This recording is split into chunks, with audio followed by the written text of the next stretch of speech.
Kwa miaka hii mitano sisi halmashauri jiji la Mbeya katika fedha za maendeleo tumepewa bilioni 55, na ninawahakikishia tumefanya kazi kubwa sana upande wa elimu, tumefanya kazi kubwa sana upande wa afya, lakini tumefanya kazi kubwa sana upande wa miundombinu.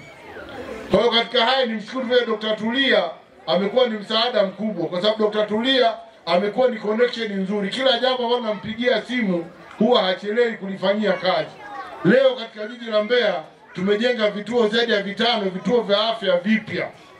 Toka sisi tumeingia madarakani tumejenga kituo cha Itagano. Kituo cha Itagano kimekwisha na kimeanza kazi. Tulipata fedha kutoka serikali kuu, fedha za tozo, tukajenga kituo cha Itagano. Lakini tumejenga kituo cha afya Ilemi kwa shilingi milioni 600 karibia kutoka fedha za mapato ya ndani. Ilemi sasa tayari na kituo cha afya. Tumejenga kituo cha afya katika kata ya Iyela. Kata ya Iyela tayari kuna kituo cha afya na kimeanza kazi.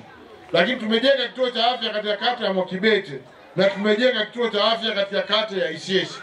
Kwa hiyo kazi iliyofanyika ni kazi kubwa, sio kazi ndogo. Na hii yote kwa sababu serikali ina imani na jiji la Mbeya.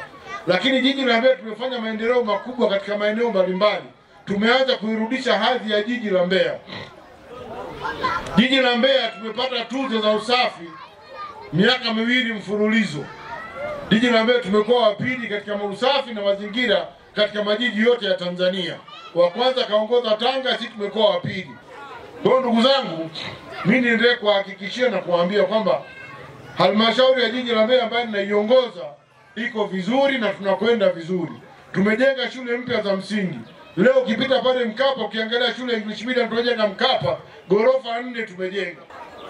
Ukienda Azimio utakuta shule yetu tumejenga shule ya gorofa, shule nzuri inapendeza. Lakini tumejenga shule za kata mpya, tumejenga shule Ilemi ambayo tumeipa jina la Benson Mpesha.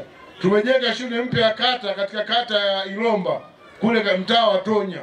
Tumejenga shule mpya katika kata ya Tembela. Tumejenga shule ya kata mpya msingi katika kata ya Iwambi. Haya yote ni mamilioni ya fedha. Ndio maana nawaambia sisi kama jiji la Mbeya tumepewa bilioni 55. Lakini ndugu zangu, nilikuwa huwa naona uchungu sana. Sisi Mbeya nikaona hatuna shule ya watoto wa kike. Kwa hiyo nimepambana shule ya sekondari katika kata ya Iyuga ilikuwa inaitwa Maziwa. Ile shule tumeibadilisha imekuwa shule rasmi ya watoto wa kike ambayo inaitwa Dr. Tulia Girls Secondary School. Mabweni yako tayari, tumeshaongeza mabweni pale. Kama vijana wa Isanga tutakuwa wanafiki endapo kama tutazungumza kwamba maendeleo hatuyaoni.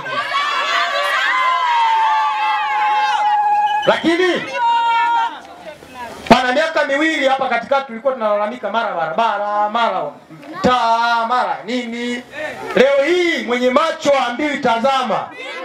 Barabara tunaiona na ikimpendeza tena Mwenyezi Mungu, Mheshimiwa Duru akirudi tena, sisi tunashinda naye na tunakaa naye. Na naamini atarudi. Hata kama alikuwa hana mpango wa kugombea, Mheshimiwa, tunaomba uchukue fomu. Sisi kama wenyeviti wako tuliofanya kazi na wewe tunakuunga mkono 100%.